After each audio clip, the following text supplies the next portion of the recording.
Chers amis de Gourmandise TV, je vous souhaite le bonjour, ravi de vous retrouver en ce dimanche 5 mai, recette printanière aujourd'hui puisque je vais vous proposer dans un instant une tarte petit pois, c'est la saison, ricotta, petite touche italienne. Alors juste auparavant, vous le savez, je suis peu présent actuellement sur la chaîne car je vous prépare quelques petites surprises.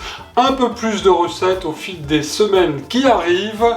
On va changer un petit peu le décor de Gourmandise TV.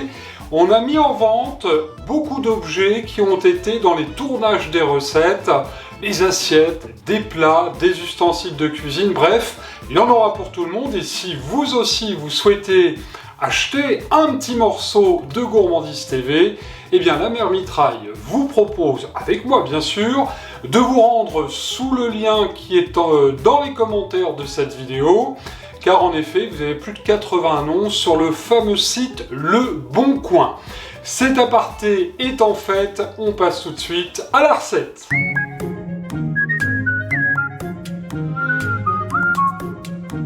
Alors, c'est une recette extrêmement simple, une petite recette printanière du dimanche soir. Dans un moule à tarte, une pâte feuilletée. Vous pourrez prendre une pâte brisée, une pâte sablée si vous voulez, mais enfin, moi j'aime bien la pâte feuilletée.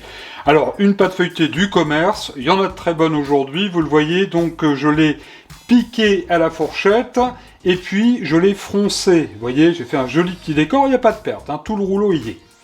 Ensuite, vous noterez qu'il vous faudra dans les ingrédients, eh bien, 250 g de ricotta. Elle est très très belle. Alors, cette ricotta, on va bien la poivrer, toujours donner un bon tour de poivre du moulin, être généreux, ça va apporter du peps à notre tarte, et puis la fameuse pincée de fleur de sel, on va en mettre un tout petit peu plus quand même, parce que il faut quand même que ça ait du goût. La ricotta c'est une chose, et puis nous avons, notez-le dans les ingrédients, 3 œufs. On va les battre légèrement en omelette. Une fois les œufs battus à la fourchette, on va venir bien écraser la ricotta. Vous voyez que c'est un fromage, alors italien bien sûr, souple, qui a un bon goût. J'aime beaucoup également la ricotta sur des tartines de pain grillé, avec des fines herbes, des tomates séchées, un peu d'huile d'olive, un peu de jambon, italien bien sûr, et c'est très très bon. Sur la ricotta, on va venir mettre les œufs. Vous voyez, c'est tout aussi simple que ça. Voilà. Et là, eh bien, on va venir bien incorporer les œufs à la ricotta et non pas à la ricorée, ça n'a rien à voir. On va venir bien incorporer les œufs au fromage. Voilà. Alors, on n'hésite pas à la fourchette et ensuite on donnera un coup de fouet.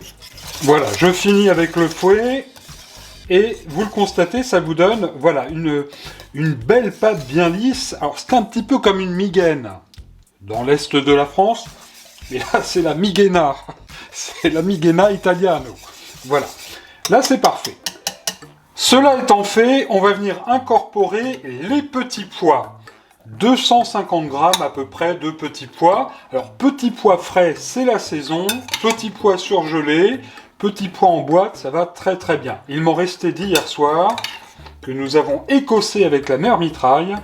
Et tout simplement, on n'a pas voulu les perdre. Voilà, à peu près 250 g. Et ensuite, on va mélanger délicatement, parce qu'une fois cuit, quand même, les petits pois sont un petit peu fragiles. On va venir mélanger délicatement la ricotta, les œufs, et puis nos petits pois. Ensuite, on va venir tout simplement garnir notre fond de tarte. Alors, je vous avais prévenu, hein, c'est une recette qui est très très simple à réaliser. Une recette vite fait, bien fait, comme j'aime bien les faire. Ensuite, on va bien répartir le mélange dans la pâte feuilletée. Vous allez préchauffer votre four à 180 degrés. Voilà, là c'est parfait. Et on va, pour terminer, on n'oublie pas de lécher la cuillère. C'est très très bon. Même cru comme ça. Et on va venir râper par-dessus un petit peu de noix de muscade. Pour celles et ceux qui n'aiment pas, vous n'en mettez pas. Mais je trouve que ça va apporter un petit goût supplémentaire, un petit peu de peps, ça sera excellent. C'est parti donc, 180 degrés, cuisson de notre tarte pour 40 minutes selon votre four.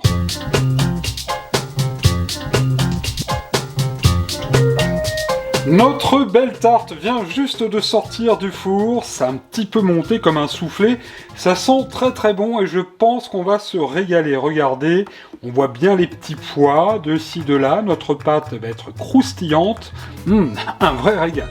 Alors on la retire du moule bien sûr, on la met sur une belle assiette de présentation, puis regardez par-dessus quelques petits pois pour la décoration. Eh bien écoutez, j'aime autant vous dire qu'elle est vraiment excellente, cette petite tarte toute chaude sortie du four. On pourrait même la manger froide d'ailleurs avec une petite salade verte. Juste avant de nous quitter, je vous rappelle que vous avez la possibilité de suivre la chaîne Gourmandise TV en vous abonnant, c'est important. Vous serez informé ainsi de la sortie de chaque recette. N'oubliez pas d'actionner la cloche YouTube et vous pouvez aussi nous suivre sur les réseaux sociaux, sur notre page Facebook, mais aussi sur notre compte Instagram. Enfin, je vous rappelle que si vous voulez acheter quelques objets de la cuisine de la mère Mitraille, le lien est en premier commentaire sur le site Le Bon Coin. Je serai ravi de vous envoyer votre choix. Je vous souhaite à toutes et à tous un excellent régal. On se retrouve, c'est promis, très prochainement sur la chaîne de toutes les gourmandises, Gourmandise TV.